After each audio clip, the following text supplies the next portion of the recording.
a questão da posse, do ter, do ganhar, do dinheiro, e aí tem levado muita gente também, né, a ruína, deixar o Senhor.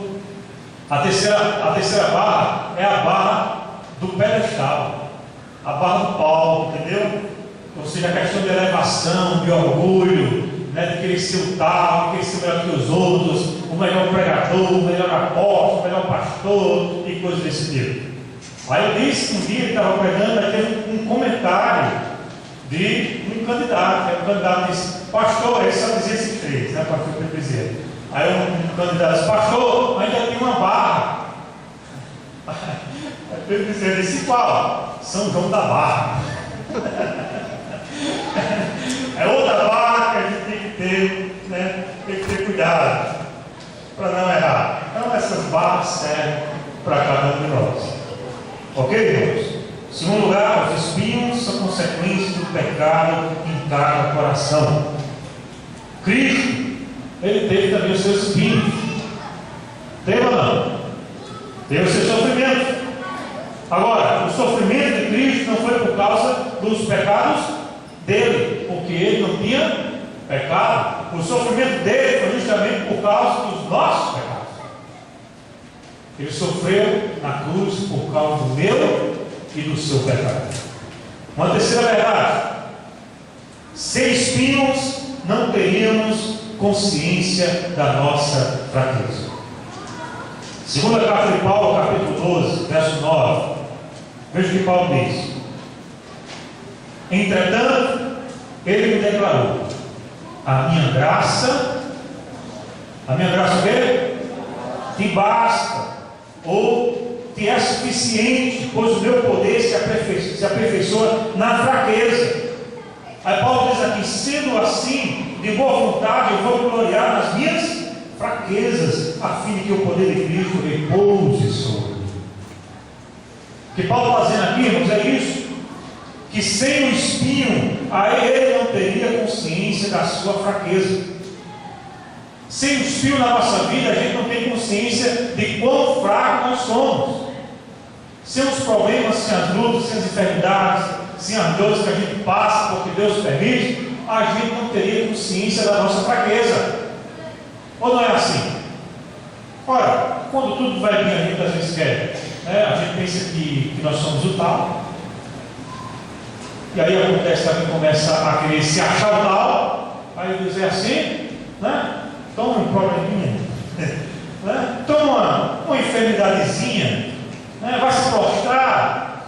Veja que você, se não for a graça do Senhor, não é nada. Não é assim ou não? Se não for a graça de Deus em nossa vida, nós não somos nada. Olha, irmãos, qualquer doencinha não derruba. A gente está bem, né? Acha que vai viver 100 anos, de repente pega uma dengue, né? O mosquito também de nada derruba o maior dos homens. Acaba pega uma dengue, eu já tive dengue, quando eu tive dengue, Jesus, né? Eu vou morrer. Né? É agora, não tem jeito, eu vou morrer, agora eu vou ter aquela coisa, você vai ser tão mal. Alguém já passou por isso ou não? É, irmão? Já, e graças a Deus, eu digo graças a Deus, porque veja como as coisas, todas as coisas cooperam para o bem, né? Eu só tive dengue uma vez, graças a Deus até hoje, né? Não sei se terei mais, espero que não. Eu tive dengue uma vez, e quando eu tive dengue, eu fiquei tão fraco, meu organismo ficou tão fraco, que acusou o problema da minha vesícula. A minha vesícula ficou, né, começou a doer. E eu fui no hospital com aquela dor imensa, de madrugada, disse: agora eu vou morrer, agora Jesus, né, Jesus me segura. Jesus já me pediu perdão por todos os pecados, já. Estava só esperando a Jesus dizer: vem, filho amado, né? Você com a herança, o reino que está preparado desde a fundação do mundo. Eu com aquela dor imensa, aquela angústia, fui no hospital. Cheguei, eu dor aqui, pensava que era no estômago, eu estava com câncer de estômago, uma coisa assim. Aquela dor, pensava que era no estômago, uma dor forte, estava aqui na vesícula. Aí vai, ultrassonografia, e quando olhou, disse: meu filho, você está cheio de pedra na vesícula. Agora eu só nunca tinha tido uma dor. Acusou por causa da dengue que eu tive. de madrugada, e apanhando os testes, é 9 demais, vou para o hospital, vem de um lado, virado de um lado, do outro, tem jeito, não, tem que ir, aí fui. Né? Que eu só vou para o hospital mais outro mesmo. Que homem, né, a maioria dos homens são assim mesmo. É verdade ou não? A maioria dos homens são assim, né? Só vai quando te imagina. Aí eu fui, marquei, como não estava ainda muito inflamado, marcou ali por alguns dias. Quando retirou a vesícula, eu só me lembro que o camarada estava botando alguma coisa assim no meu braço, aqui na veia, né? Outro deu injeção para dormir. Quando o cara estava botando, eu apaguei, não vi mais nada. Quando eu acordei, o médico estava com um negócio assim, fechado, balançando assim. Olha aqui que a gente tirou. Balançou assim para mim, não vou lhe dar de presente, aí me deu. Aí eu tive curiosidade de contar, vou contar quantas pedrinhas tem. Quando eu contei, eu só acreditei porque fui eu que contei. Tinha 135 pés na vesícula. E uma do tamanho de uma bola de ouro. Agora imagine a minha situação. Né? Aí quando eu vi, disse, rapaz, graças a Deus que eu tive dele. Graças a Deus pela mente, porque a mente me levou a ver esse problema. Né? E hoje eu já estou bem, louvado seja o nome do Senhor por isso. Então aí, na enfermidade, é que eu comecei a ver, mas rapaz, a gente não é nada. Não é? Um mosquitinho nada não derruba, a gente pensa que vai morrer. E aí eu fico pensando, irmão, se orgulhar em quê? Se orgulhar de quê? Não é? Se vangloriar de quê? Se hoje estamos aqui, amanhã não sabemos se vamos estar. Se orgulhar de quê? É o que Paulo diz. Eu me orgulho nas minhas fraquezas, porque eu sei que na minha fraqueza repousa o poder de Cristo. Amém? Um quarto ensinamento. E aí estude, o plano estudar diz o seguinte: não se conhece o homem por sua animação, mas pela quantidade de sofrimento verdadeiro que ele é capaz de suportar. E o lema não é pare de sofrer, como a gente vê por aí. Pare de sofrer. É a propaganda de muitos. O lema que a gente tem que aprender da palavra é: mesmo no sofrimento, eu não posso esquecer que eu sou de Jesus. Amém? Se eu não estou sofrendo, amém. Eu não gosto de sofrer. E ninguém gosta de sofrer. Mas se Deus permitiu o sofrimento, a gente tem que se lembrar disso. Não é parar de sofrer, é eu saber que mesmo no sofrimento, Jesus está comigo. Quarta verdade: ninguém está dizendo que passar por sofrimento e dores, nem mesmo o mais santo dos homens. Paulo passou, capítulo 12, verso 5. Veja o que Paulo diz aqui: nesse homem eu orgulharei, mas não em mim mesmo, a não ser em minhas próprias fraquezas. Paulo começa com uma experiência que ele teve e usa a terceira pessoa. Ele não ousa nem dizer que foi ele, mas foi ele que passou por essa experiência. Esse homem foi arrebatado pelo terceiro céu. O homem viu coisas inefáveis que aos homens não podem ser referidas. Foi algo tremendo que Paulo viu. Mas Paulo diz: eu poderia me orgulhar disso, mas eu me orgulho na minha fraqueza. Eu me orgulho na minha fraqueza, diz Paulo. E nesse homem que eu me orgulho, porque eu sei que ele é fraco, eu sei que ele é pobre, mas o Senhor tem sido com ele. Amém? Eu sei que sou pobre, você sabe que é pobre, mas o Senhor tem sido contigo.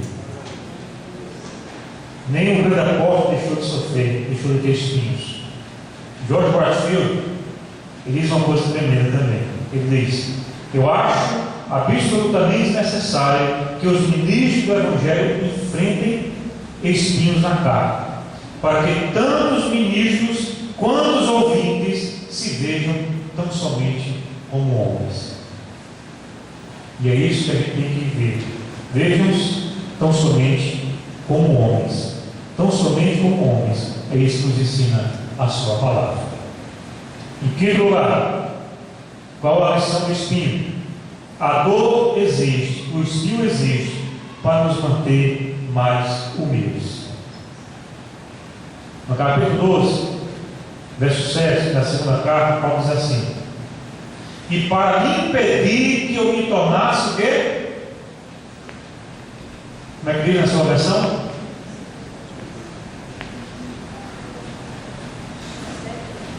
Hã? Sim. Para que eu não fosse soberbo. Na minha versão diz: para me impedir que eu me tornasse arrogante, por causa de tudo que eu vi, para me impedir e para me colocar na posição de homem, ser humano, falho como eu sou, foi me dado isso na carne. Então o espinho e a dor existem para nos manter o que, irmãos? Mais humildes. Graças a Deus por isso. O que é que Deus faz? Ele permite que o espinho, na carne da gente, venha na carne da gente, para que a gente sempre se sinta que somos feitos de carne. Entendeu a questão? O espinho está onde? Na carne, que é para a gente nunca esquecer que somos de carne. Não somos seres espirituais, não somos seres iluminados, não somos seres, deuses, semideuses na igreja, de forma alguma. Nós somos seres humanos de carne e osso, com nariz e pescoço que apanharam para trás. Ou seja, não somos diferentes de ninguém.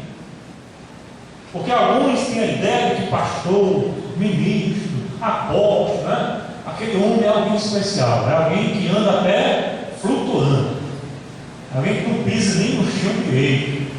E nada disso, irmãos. Somos fracos, passamos problemas, dificuldades, lutas, angústias, tristezas, derramamos lágrimas, sofremos como todos, e às vezes até mais. Sabia disso? Às vezes até mais. Ainda vou trazer uma palestra sobre essa questão da solidão. Não existe ninguém, talvez, mais solitário do que o pastor. Sabia disso? Alguém que está cercado de tanta gente, às vezes, que recebe tantas visitas, que visita tantas pessoas, que às vezes pega para multidões. No entanto, ele é, muitas vezes, solitário. Tem coisas do pastor que ele não pode compartilhar nem com a esposa. Sabia disso? Não pode, porque nem toda esposa de pastor tem capacidade de ouvir determinadas coisas. Sabia disso? E isso, o ministério é um ministério solitário. O ministério que traz solidão. Por quê? Porque o pastor não pode também se abrir com outros. E a gente criou essa ideologia de que pastor é super crente. Aí quando eu olho para Paulo diz: eu sou fraco. Não é verdade, irmãos? Mas em toda igreja gosta de ouvir que o seu ministro é alguém que é fraco. Ou estou enganado? Irmãos? Você gostaria de ouvir? Ninguém gosta de ouvir pastor falando sobre os seus pecados, sobre as suas falhas, sobre a sua fraqueza. Mas pode ter certeza, eu sou tão fraco quanto todos. O que me sustém é a graça do Senhor em minha vida. É saber que Deus me chamou para o ministério. Eu não sou especial mais do que qualquer um aqui. E graças a Deus eu entendi isso há muito tempo. Porque isso não me deixou ter um coração de ídolo, um coração que gosta de idolatria. Pelo contrário, eu abomino idolatria. Por isso gosto de mostrar quem eu sou para as pessoas, como Paulo diz aqui. Paulo diz aqui, isso verso 6.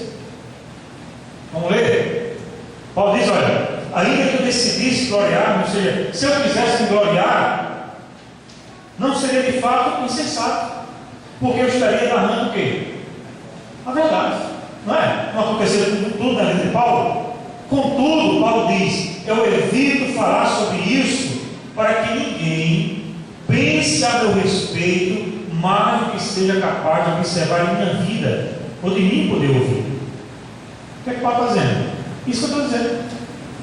Paulo aqui está dizendo: eu prefiro mostrar a vocês quem eu sou do que criar uma imagem, né, de super apóstolo, para que vocês não vejam uma coisa que não existe em mim.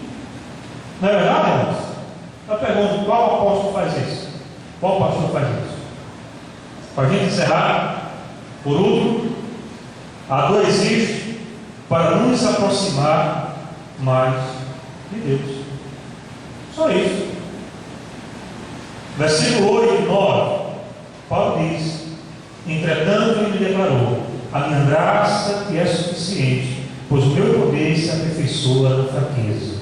Sendo assim, de boa vontade, me gloriarei nas minhas fraquezas, a fim que o poder de Cristo repouse sobre mim. Por esse motivo, por amor de Cristo, agora esse verso aqui é que é tremendo. Guarde só esse verso aqui na sua mente. Eu ainda tinha mais outros versos para ler, mas eu quero encerrar agora. Eu poderia ler ainda Tiago 1, 2 e 4, você pode ler, que fala também com relação ao sofrimento. Romanos 5, 3 ao 5, que fala sobre a questão de produzir em nós. O sofrimento produz em nós, modela-nos, não é? Até a estatura do varão perfeito em Cristo. E eu quero só encerrar lendo esse versículo 10. Para mim, isso aqui é tremendo. Veja o que diz: